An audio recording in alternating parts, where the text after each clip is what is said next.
Problem కాదని ఈ ప్రభుత్వం పూర్వకైనా కానీ సీఎం చాలా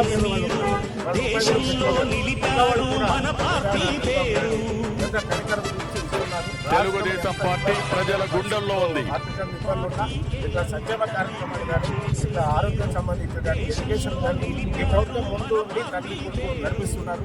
కాబట్టి ఈ రాష్ట్రంలో ఉన్న ప్రజలందరూ కూడా వాళ్ళ యొక్క సేవల్ని పంచుకుంటున్నారు. మీకు పెన్షన్ ఎంతో ఇచ్చింది 4,000 ఇంతకు ముందు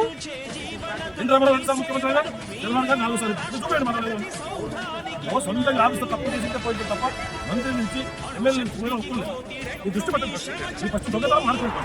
ఈ చేసి అప్పుడే మీరు సంపన్న కార్యక్రమానికి ముఖ్య అతిథిగా వచ్చేసిన నియోజకవర్గ అబ్జర్వర్ అయిన శివరెడ్డి గారికి, ఉత్తమ గారికి, వీరేశం గారికి, అలాగే తోటి కార్యకర్తలకు, నాయకులకు అందరికీ కూడా ఈరోజు కొల్లెడుగు సుపరిపాలన కార్యక్రమంలో ఈరోజు విశ్వీ గ్రామం రావడం జరిగింది.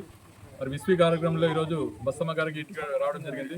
మరి ఆమెకి ప్రతి నెల కూడా 1వ తారీఖునే 4,000 రూపాయల పింఛన్ కూడా చంద్రబాబు పరిపాలన సుఖంగా సుపరిపాలన విధంగా కూడా అందుతుందని చెప్పింది.